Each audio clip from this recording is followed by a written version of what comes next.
Ever wondered why some people who've been through traumatic times find it so hard to cope?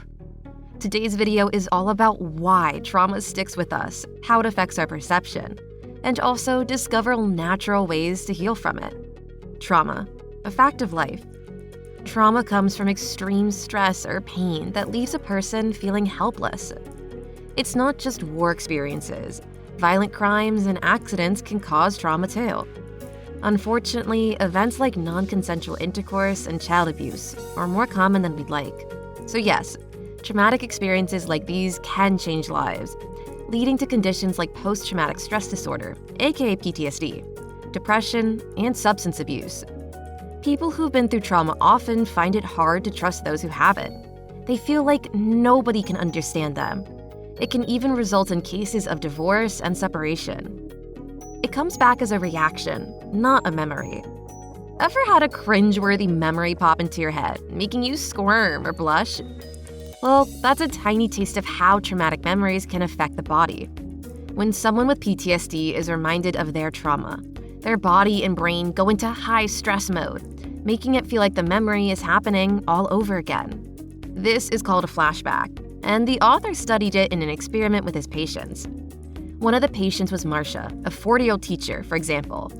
Her script took her back to a tragic accident where she lost her 5-year-old daughter and an unborn child.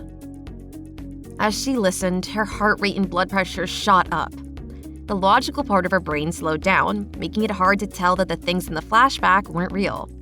In her brain, the part responsible for speaking also got less active, leaving her unable to speak. Stress hormones surged and stayed high. Usually, for mentally healthy people, stress hormones spike and then go back to normal after a threat passes. But for those with trauma, it takes much longer. A life sentence. Facing trauma is tough for adults, but it's even harder for kids whose brains are still growing.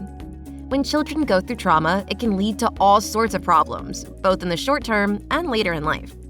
Kids who've been through trauma often start expecting bad things to happen. These scary thoughts often stick around when they grow up. Take Marilyn, for example.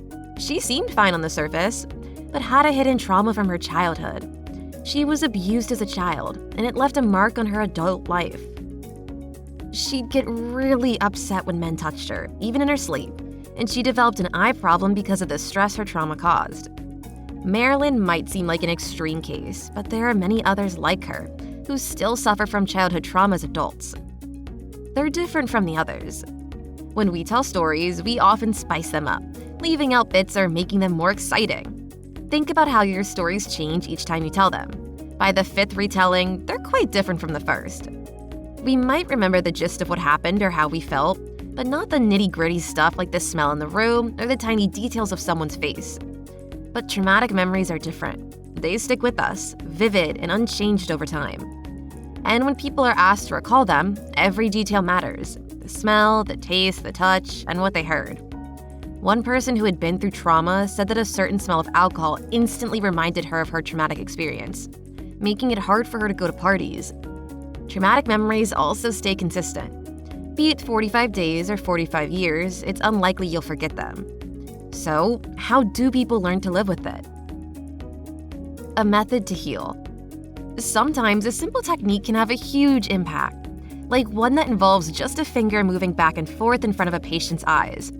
And while the patient follows the finger, they dive into a traumatic memory and try to make new connections along the way. This method is known as EMDR, which stands for Eye Movement Desensitization and Reprocessing. It might sound a bit mysterious, as we don't fully understand why it works so well. But one thing is clear. It helps patients by blending their traumatic memories into their regular ones. This is crucial because if these memories aren't integrated, they can keep replaying in the mind of a person with PTSD, feeling like they're happening right now. Once the memory is blended in, it can finally become just another part of a person's past and stop causing so much trouble. EMDR has produced some incredible results. Take Kathy, for example. She was forced into prostitution by her own father and subjected to terrible abuse. She even attempted suicide multiple times. With EMDR, Kathy could confront her traumatic memories and reshape them, giving her back a sense of power. She imagined things like a bulldozer crushing her childhood home or locking her father out of a cafe, making him feel helpless. After just 8 sessions, Kathy made a remarkable recovery. 15 years later, she was living a happy and healthy life, even considering adopting a 3rd child. Therapeutic yoga for trauma recovery. To live a balanced, steady life, it's super important to understand how our emotions work and what they do to our bodies. Sadly, trauma can mess this up big time, leaving sufferers with a super sensitive alarm system in their bodies. For example, people who went through childhood sexual abuse might get major panic attacks in totally safe situations, like snuggling up with their partner. So what do? Well, they often try to shut down their feelings. Some go for the numbing effect of booze or drugs, and some just drown themselves in work. These can help temporarily, but in the long run, they're not great for your mental health. But hey, there's a better way to deal with those overwhelming emotions after trauma: yoga. A safe way to connect with your feelings and understand how your bodies are feeling them. For example, there was a patient named Annie who suffered from severe PTSD. Her first yoga classes were like climbing mountains for her. Even a gentle pat on the back could set off her body's panic alarm. But Annie didn't give up.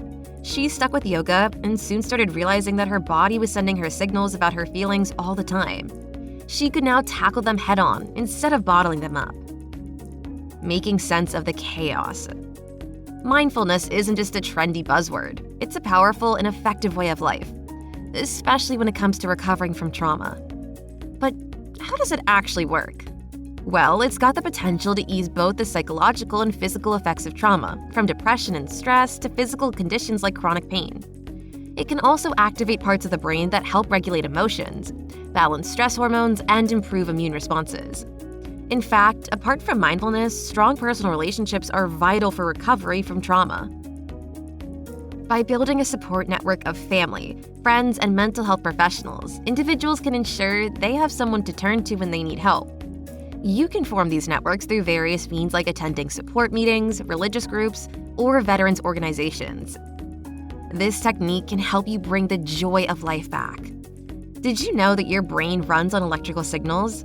Yep, it's pretty much in charge of everything that happens up there. One of these waves are called alpha waves. They're like the brain's way of saying, hey, everything's chill and relaxed. But what's interesting is that there was a study at the University of Adelaide in Australia, and they looked at soldiers who'd been in Iraq or Afghanistan for a while. The longer these soldiers spent in those war zones, the fewer alpha waves their brains were making. Instead, their brains started acting like those of kids with ADHD. But don't worry, our brains can bounce back through neurofeedback. Here's how it works.